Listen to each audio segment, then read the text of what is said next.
우리는 앞장에서 대접에서 부어지기 위해 위대하고 엄숙하게 준비된 것을 보았습니다. 이제 우리는 그 일의 수행을 가지고 있습니다. 잘 살펴보십시오. 모든 것이 전에 준비되었으나 하나님의 즉각적인 명령 없이는 아무것도 실행에 옮길 수 없었는데, 이것을 성전에서 내어 주시며 자기 백성의 기도에 응답하시고 그들의 다툼을 갚으셨느니라. 명령의 말씀이 주어지자마자 즉시 순종하여 지체하지도 않고 이의를 제기하지도 않았습니다. 모세와 예레미야처럼 가장 뛰어난 사람들도 하나님의 부르심에 쉽게 응하지 않았으나, 하나님의 천사들은 힘뿐만 아니라 하나님의 뜻을 행할 준비가 되어 있는 면에서 뛰어납니다. 하나님께서 말씀하시기를 너의 길로 가서 대접을 부어라. 즉시 일이 시작됩니다. 우리는 하나님의 뜻이 하늘에서 이루어진 것 같이 땅에서도 이루어지도록 기도하라고 배웁니다. 그리고 이제 우리는 일련의 매우 끔찍한 섭리의 경륜에 들어가게 되는데, 그중 어떤 의미를 부여하거나 구체적으로 적용하기는 어렵습니다. 그러나 일반적으로 다음과 같은 사실을 관찰할 가치가 있습니다. 여기에는 물이 피로 변하고 종기와 궤양으로 치는 것과 같은 이집트의 여러 재앙에 대한 언급과 암시가 있습니다. 그들의 죄는 비슷했고 그들의 형벌도 비슷했습니다. 이 대접들은 적그리스도의 흥왕을 상징하는 7 나팔에 대한 명백한 언급을 가지고 있습니다. 그러므로 우리는 교회의 적들의 타락이 그들의 흥왕과 어느 정도 유사할 것이며, 하나님께서는 그들이 스스로 높이기로 선택한 방식으로 그들을 무너뜨릴 수 있다는 것을 배웁니다. 그리고 적그리스도의 몰락은 점진적일 것이니 로마가 하루아침에 세워지지 아니한 것 같이 그것도 하루아침에 무너지지 아니하고 조금씩 무너져 다시는 일어나지 못하리라. 적그리스도의 이익의 몰락은 보편적일 것이다. 어떤 방법으로든 그들에게 속해 있거나 그들에게 봉사할 수 있는 모든 것, 건물과 모든 부속물은 멸망을 위해 영장에 넣습니다. 그들의 땅, 공기, 바다, 강, 도시, 모두 파멸에 위탁되어 그 백성의 악 때문에 저주받은 모든 것. 따라서 피조물은 인간의 죄로 인해 신음하고 고통받습니다. 이제 우리는 계속 진행합니다. 대접을 부은 첫째 천사, 어디에 떨어졌는가 대시 땅 위에, 즉 어떤 것은 일반 백성 위에, 다른 것은 교황권의 기초가 된 로마 성직자들의 몸 위에, 그리고 지상의 영, 모두 지상의 계획을 수행하는 지상의 영에 떨어졌다. 짐승의 표를 가진 모든 사람에게 시끄럽고 끔찍한 상처가 생겼습니다. 그들은 자신의 죄로 표를 받았지만 이제 하나님은 그의 심판으로 그들을 표시하십니다. 어떤 사람들은 이 상처가 그들의 내면의 성질을 발견하고 더 많은 악의 징조였기 때문에 그들에게 큰 불안을 주었던 그들의 상태와 관심에 대한 섭리의 첫 번째 출현을 의미한다고 생각합니다. 재앙의 징표가 나타났습니다. 둘째 천사가 그의 대접을 쏟으니, 우리가 여기서 보거니와 대접이 바다에 떨어진 곳, 즉 어떤 사람들은 교황권의 관할권과 지배권 위에, 다른 사람들은 그들의 종교의 전체 제도, 거짓 교리, 부패한 광택, 미신적 의식, 우상 숭배, 사면, 면죄부, 사악한 발명품과 제도의 큰 혼돈, 그것으로 그들은 자신에게는 유리하지만 그들을 다루는 모든 사람들에게 해로운 무역과 무역을 유지합니다. 그것이 생산한 것, 그것은 바다를 죽은 사람의 피처럼 피로 바꾸었고 모든 살아있는 영혼이 바다에서 죽었습니다. 하나님께서는 그들의 종교의 허영과 거짓뿐만 아니라 그 종교의 해롭고 치명적인 본질, 즉 사람들의 영혼이 구원의 확실한 수단인 것처럼 가장한 것에 의해 중독되었다는 것을 발견하셨습니다. 다음 천사가 그의 대접을 부었더니, 그 대접이 어디로 떨어졌는가 강과 샘물 위에, 즉 매우 학식 있는 사람들, 그들의 사자, 특히 예수회에게 떨어졌는데, 그들은 그들의 오류와 우상 숭배의 독과 독을 시냇물처럼 샘머리에서 땅으로 퍼뜨렸다고 말합니다. 그것이 그들에게 어떤 영향을 미쳤는가? 그것은 그들을 피바다로 만들었습니다. 어떤 사람들은 그것이 그리스도인 왕자들이 세상의 큰 방화범이었던 자들에게 정당한 복수를 하도록 자극하여 군대와 순교자들의 피를 흘리게 했다고 생각합니다. 다음 독설은 이러한 의미를 선호합니다. 하나님께서 이 일에서 사용하시는 도구는 여기서 물의 천사라고 불리며 그는 이 보복에서 하나님의 의를 찬양합니다. 그들이 주의 성도들의 피를 흘렸사오니 주께서 그들에게 마실 피를 주셨으니 이는 그들이 합당하니이다. 이에 다른 천사가 전적으로 동의하여 대답했습니다. 이 구절에서 우리는 정해진 순서대로 일이 진행되는 것을 볼 수 있습니다. 넷째 천사가 그의 대접을 부으니 그것이 태양 위에 떨어지니 어떤 사람들은 그가 완전히 몰락하기 조금 전에 거짓 종교를 포기해야 하는 가톨릭 공회에 저명한 왕자 위에, 어떤 사람들은 그것이 독일 황제일 것이라고 예상합니다. 이제 그 결과는 어떻게 될까요? 전에는 따뜻하고 선한 영향력으로 그들을 소중히 여기던 태양이 이제는 우상 숭배자들에 대해 뜨거워져서 그들을 태워버릴 것입니다.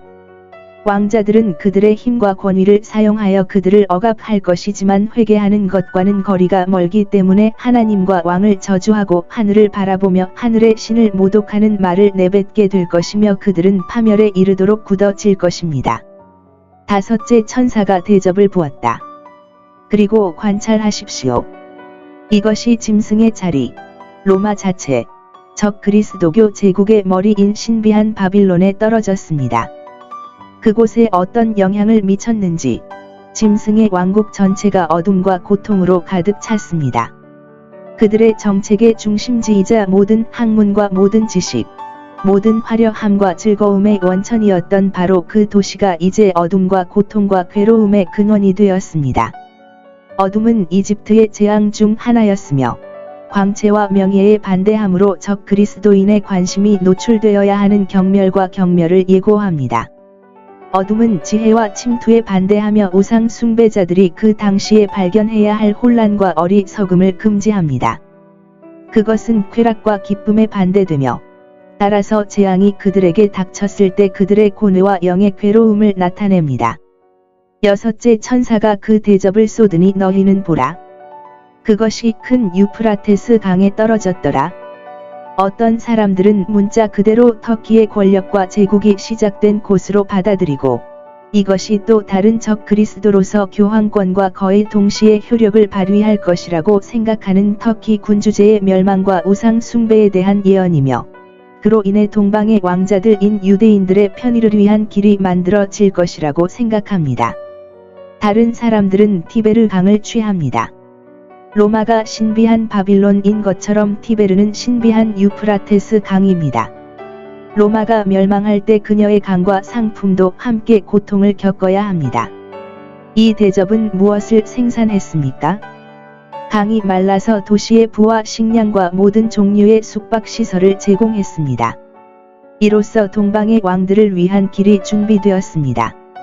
로마 교회의 우상 숭배는 오랫동안 우상을 숭배하는 성향에서 치유된 유대인과 그리스도인이라고 불리는 사람들 사이에서 우상을 상징하는 것을 보고 우상 숭배로 굳어진 이방인의 개종의 큰 장애물이었습니다. 그러므로 이러한 장애물을 제거하는 교황의 몰락은 유대인과 다른 동방 국가들이 그리스도의 교회로 들어올 수 있는 길을 열어줄 가능성이 매우 높습니다. 그리고 마호메트교가 동시에 몰락한다고 가정한다면 서방과 동방 국가들 사이에는 여전히 더 열린 의사소통이 있을 것이며 이는 유대인의 개종과 이방인의 충만함을 촉진할 수 있습니다. 그리고 이 하나님의 일이 나타나고 성취되려고 할 때 그것이 또 다른 결과, 큰 용의 마지막 노력. 그는 가능하다면 세상에서 그의 일의 파멸적인 자세를 되찾기 위해 그것을 위해 또 다른 추진력을 갖기로 결심하고 있습니다. 그는 이제 모든 것을 잃기 전에 한 번의 필사적인 셀리를 만들기 위해 모든 힘을 모으고 모든 영혼을 모으고 있습니다. 이것은 여섯 번째 대접에서 부어지는 것으로 일어납니다. 여기서 관찰하십시오. 그가 자신의 대의와 다툼의 땅에 힘을 참여시키기 위해 사용하는 도구를 보십시오. 개구리 같은 더러운 영 세 마리가 나오는데 하나는 용의 입에서 나오고 다른 하나는 짐승의 입에서 나오고 세 번째는 거짓 선지자의 입에서 나옵니다. 지옥과 적그리스도의 세속 권세와 교회 권세가 결합하여 지옥의 악의와 세상 정책, 종교적 거짓과 속임수를 갖춘 여러 도구를 보낼 것이며 이것들은 결정적인 전투를 위해 마귀의 세력을 소집할 것입니다. 이 도구들은 이 전쟁에서 지상 세력을 끌어들이는 데 사용할 수단이 될 것입니다.